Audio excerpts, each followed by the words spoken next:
Dear students, today we are discussing about the worksheet number 30 जो कि आपकी 11th of सितंबर की है और ये साइंस की 10th क्लास की वर्कशीट है। तो वर्कशीट कैसे स्टार्ट करनी है आपको पता है, वर्कशीट का नंबर डालेंगे और नेम ऑफ द स्टूडेंट डालिए, ठीक है।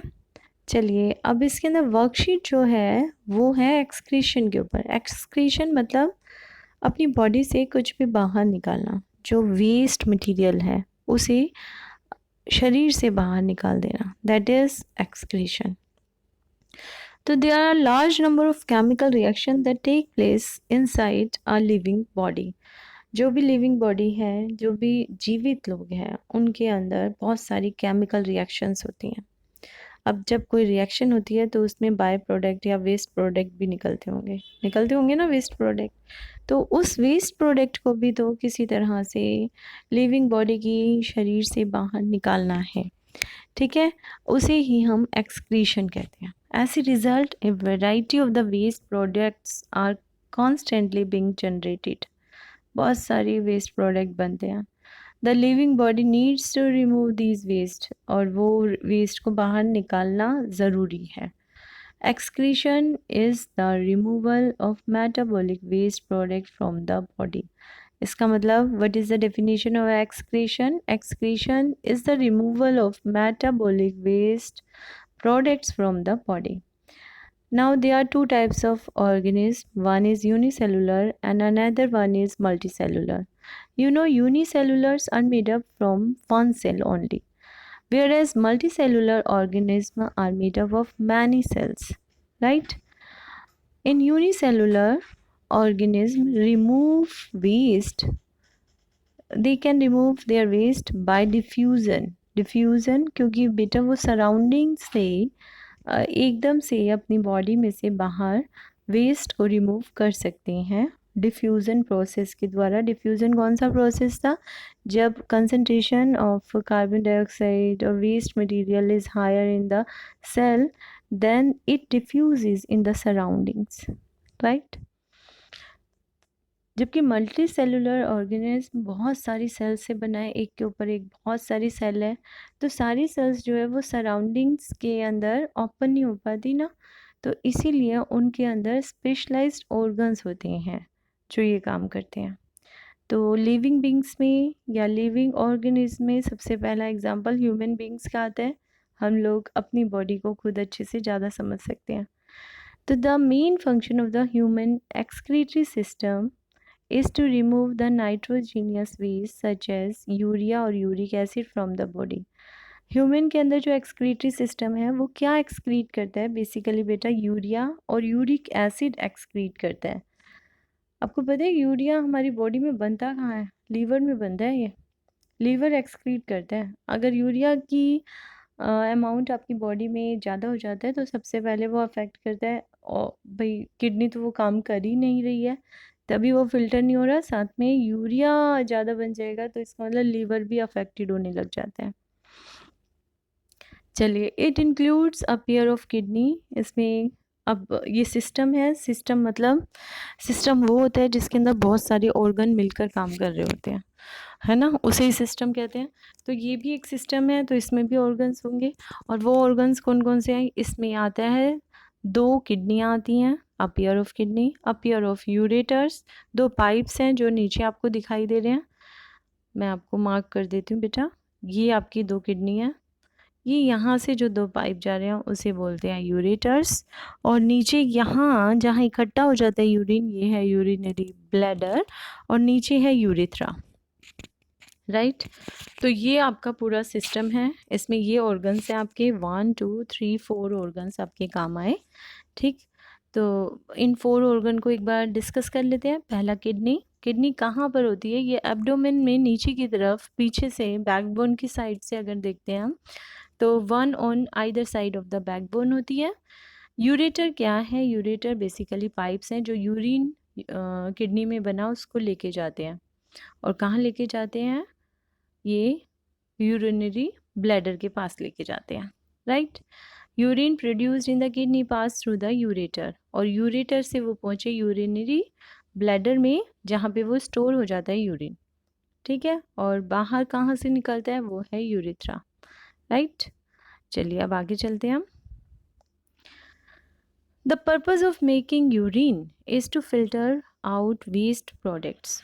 मेन पर्पज़ यूरिन बनने का यही है कि हमारी बॉडी में से वेस्ट प्रोडक्ट्स को बाहर निकालना है। Waste are removed from the blood by kidney and passed down to the urinary bladder। तो जो वेस्ट बने हैं वो ब्लड से रिमूव किए जाते हैं किडनी के द्वारा, और किडनी से जो यूरिन बना है वो पास किया जाता है यूरिनरी ब्लैडर में, ठीक है। और यूरेटर ये काम कर रहे हैं, और उसके बाद यूरेथ्रा से यूरिन बॉडी से थ्रोन आउट हो जाता है, बाहर फेंक दिया जाता है। अब ये किडनी जो है वो कैसे फ़िल्टर करती है ब्लड को और यूरिन बनाती है, उसके अंदर बेटा बहुत सारी यूनिट्स हैं, बहुत सारी सेल हैं कि छोटी छोटी जो सेल हैं, अबाउट 1 मिलियन सेल एक किडनी में होती है। तो ये करती क्या है, ये फ़िल्टर का काम करती हैं। नेफ्रॉन, नेफ्रॉन इसकी यूनिट का नाम है। तो नेफ्रॉन के बारे में अगर हम पढ़ें तो ये it is the structural and functional unit of the kidney, right.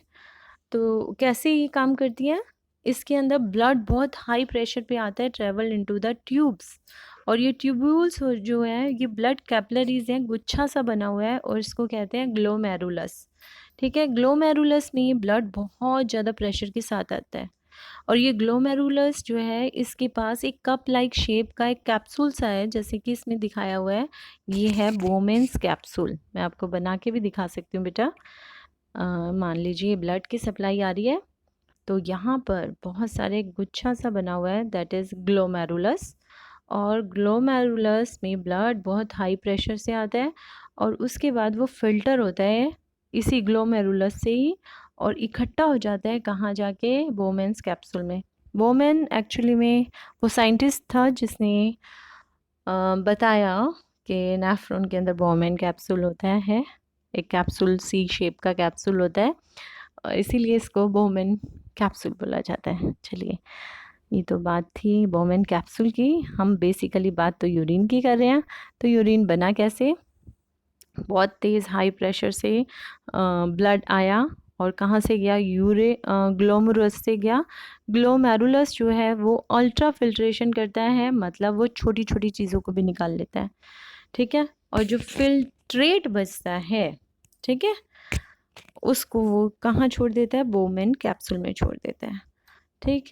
Then blood passes through the tubular region where glucose, उसके बाद ब्लड जो है वो पास होना शुरू होता है, मतलब ऊपर ऊपर साफ ब्लड वापस भी चला गया। देखो ये आपको दिखाई दे रहा है, नीचे देखिए, यहाँ से ये आ रहा था, यहाँ से लाइक, उसके बाद ब्लड अब कहाँ पर सप्लाई होने लगा, कुछ चीज़ें उसमें से निकल गई, इसके बाद कहाँ जा रहा है, ये देखो निकलने के बाद, सॉरी क्या हो गया है,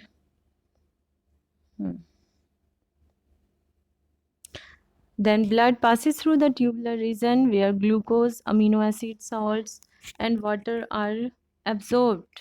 सेलेक्टिवली एब्जॉर्ब होते हैं, धीरे धीरे उनमें से ग्लूकोज एब्जॉर्ब हो जाता है। भाई फिल्टर हुआ, बहुत कुछ चीज़ें निकल गई, उसके अंदर से ग्लूकोज निकल गया, अमीनो एसिड भी निकल गया, सॉल्ट भी निकल गया, वाटर भी निकल गया। लेकिन ये तो सब चीज़ें हमें चाहिए थी, हमें तो ग्लूकोज भी चाहिए था, हमें अमीनो एसिड्स भी चाहिए, क्योंकि इससे ही हमारे क्या बनेंगे, प्रोटीन बन रहे हैं, तो कुछ तो हमें चाहिए, हमें सॉल्ट्स भी चाहिए हमारी बॉडी को, है ना, वाटर भी चाहिए। तो कुछ इनका सेलेक्टिवली अब्जॉर्ब्ड हो जाते हैं, ये चीज़ें दोबारा से अब्जॉर्ब होनी ब्लड में शुरू हो जाती है। As the urine passes through the tubule, some of the ions, कुछ आयंस जैसे कि पोटेशियम आयन है, अमोनियम आयन है, अब वो ब्लड के अंदर से निकल कर किस में, यूरिन में मिक्स होना शुरू हो जाता है, ठीक है। The collecting duct that then collects the urine, water is reabsorb, फिर कलेक्टिंग डक्ट्स जो होती हैं वो यूरिन को कलेक्ट कर लेती हैं, दिखाया हुआ है, और उसके बाद यूरिन को कलेक्ट करने के बाद उसे यूरिनरी ब्लैडर तक पहुंचा देती है, राइट। अब यूरिन में क्या है, अब यूरिन में सिर्फ यूरिया है बेटा, और यूरिक एसिड है, और वो पिगमेंट है जिसकी वजह से यूरिन का कलर येलो है, राइट।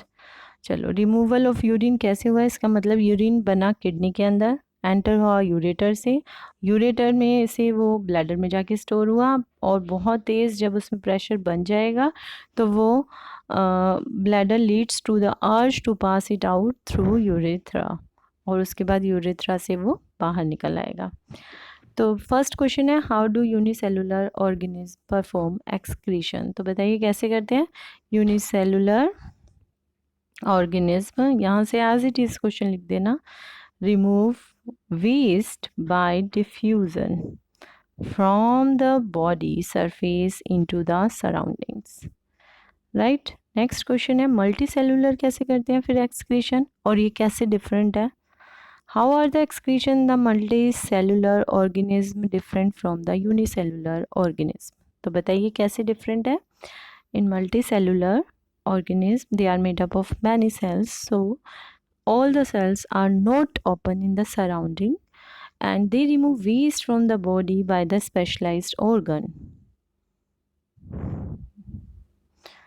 यहाँ पर डिफरेंस के तौर पर आप दे सकते हो, इसके अंदर ये भी आप साथ में लिख सकते हो, दोनों ही पॉइंट्स को साथ में लिख देना। Whereas in unicellular organism they are made up from one cell, so they removes waste by the diffusion from the body surface into the surrounding water.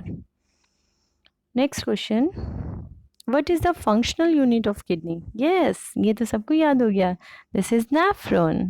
Yeah, nephron is a functional unit of kidney. Next question करें. Okay, the process of ultrafiltration is essential in urine formation. Urine formation के लिए ultrafiltration ज़रूरी था। ये कहाँ हुआ था filtration? Where does this step occur in the nephron? Very good. ये कहाँ हुआ था? अल्ट्राफिल्ट्रेशन तो हुआ था ग्लोमेरुलस में। Very good.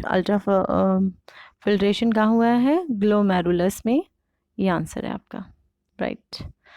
लास्ट क्वेश्चन पता है क्या है? बहुत आसान है। लास्ट क्वेश्चन तो ड्राइंग है और लेबल डायग्राम है एक्सक्रीटरी सिस्टम का, तो ये आप डायग्राम बना देना। बाहर की आउटर लाइनिंग करने की ज़रूरत नहीं है, जो ये दी हुई है अब कर दोगे तो कोई बुराई नहीं है, नहीं तो आपको ये सब कुछ बनाना है और इनके नाम लिखने हैं और बहुत आसान है ये तो। और हो सके तो इसमें कलर भी कर देना, पेंसिल कलर यूज़ करना, स्केच पेन नहीं यूज़ करना। You can use wax crayons भी यूज़ कर सकते हो, but I think pencil colours are the best. Thank you बच्चों, थैंक यू फॉर वॉचिंग। फिर भी अगर किसी को समझ नहीं आता तो क्या करना है, कमेंट बॉक्स में लिखना है, और फिर भी क्वेरीज रह जाएगी, ऐसा नहीं हो सकता, रहेगी। चलिए, अगर आपको पसंद आई वीडियो तो इसको लाइक करेंगे और सब्सक्राइब भी करेंगे और वीडियो को पूरा देखेंगे, ठीक है। Thank you. नहीं समझ आती है तो क्या करें, एक बार और देख लेंगे।